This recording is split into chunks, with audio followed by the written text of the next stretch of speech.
전능하사 천지를 만드신 하나님 아버지를 내가 믿사오며 그 외아들 우리 주 예수 그리스도를 믿사오니 이는 성령으로 잉태하사 동정녀 마리아에게 나시고 본디오 빌라도에게 고난을 받으사 십자가에 못 박혀 죽으시고 장사한 지 사흘 만에 죽은 자 가운데서 다시 살아나시며 하늘에 오르사 전능하신 하나님 우편에 앉아 계시다가 저리로서 산 자와 죽은 자를 심판하러 오시리라.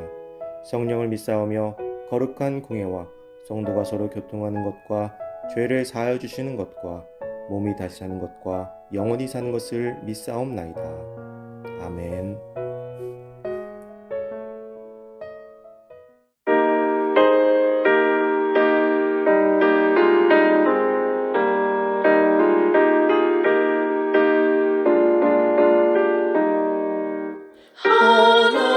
하나님은 나의 목자시니 내게 부족함이 없으리로다.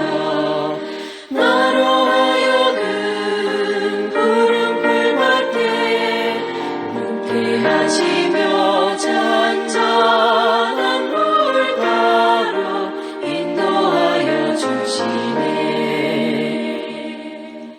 내 영혼을 구원하시오니 내게 감사함이 넘치나이다. 나로 하여금 모든 고난을 참게 하시며 하늘의 평안을 입게 하여 주시네.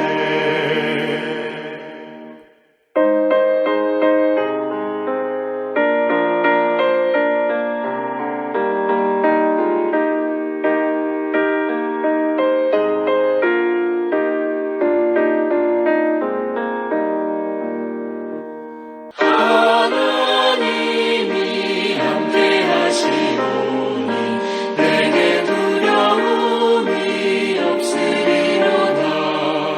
나로 하여금 땅에 살아도 주의 안에서 이기고 이기네. 항상 능력 주시네.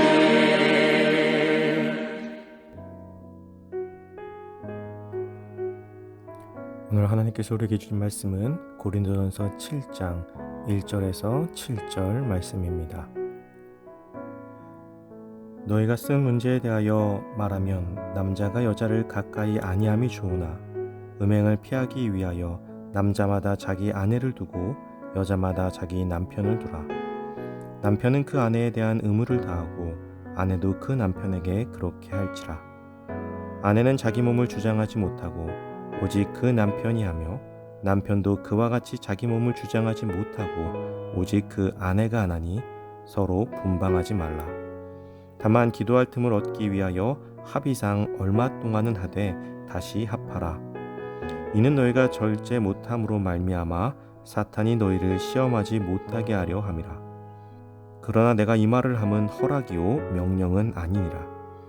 나는 모든 사람이 나와 같기를 원하노라. 그러나 각각 하나님께 받은 자기의 은사가 있으니 이 사람은 이러하고 저 사람은 저러하니라. 아멘.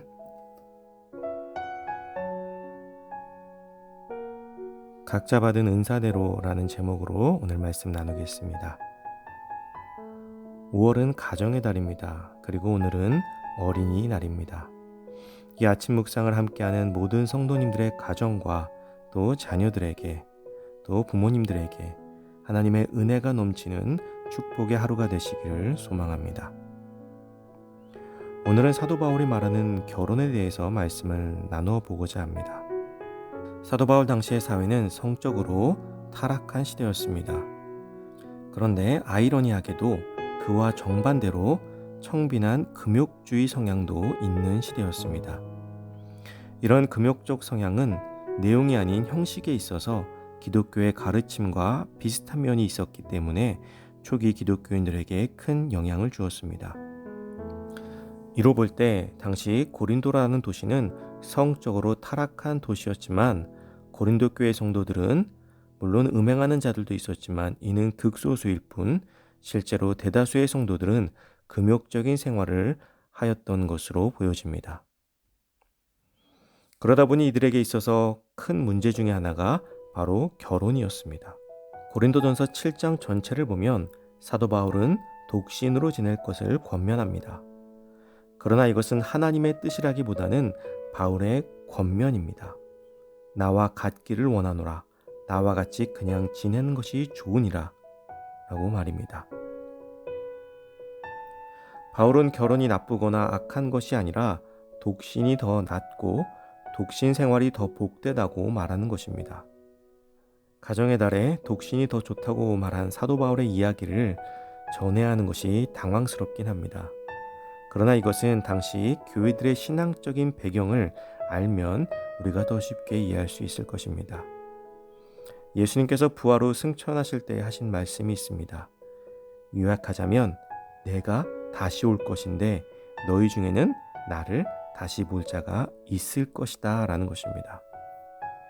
이로 인해서 초대교회 분위기는 곧 다시 오실 예수 그리스도를 기다리는 종말 사상이 강했습니다. 이러한 맥락에서 사도 바울의 독신 권면을 우리는 이해해야 합니다. 금방 다시 오실 것인데 뭐하러 결혼하냐는 것이죠.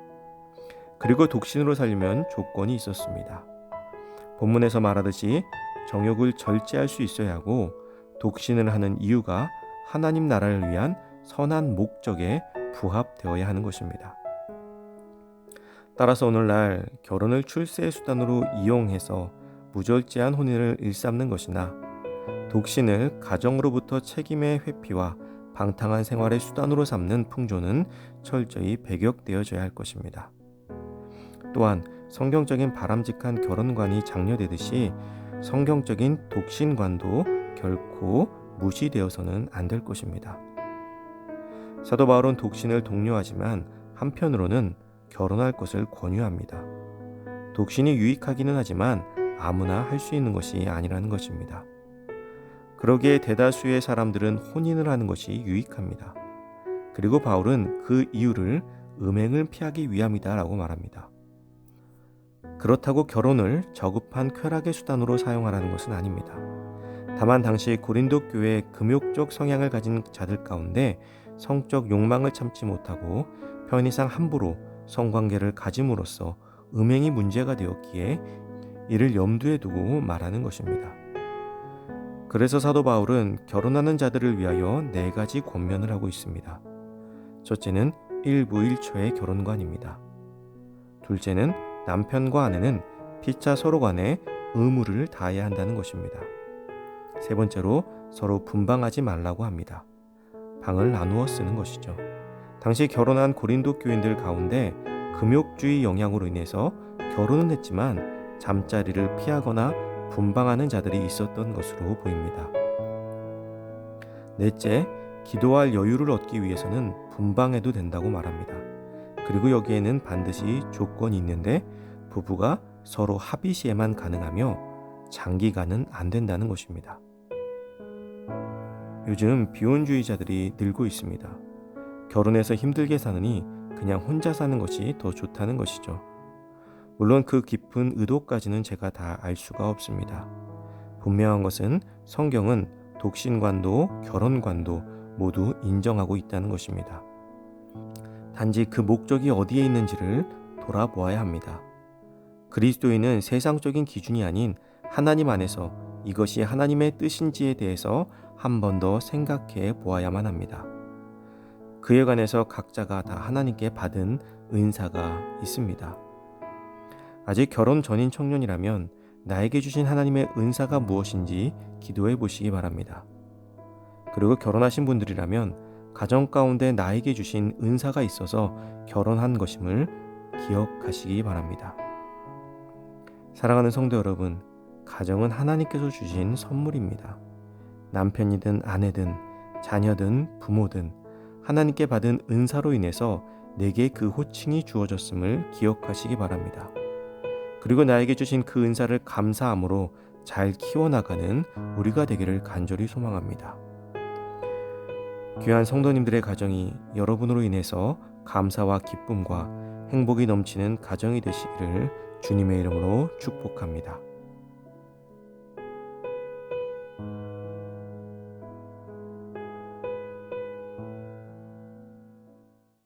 이 시간 함께 같은 제목으로 기도드리기를 원합니다.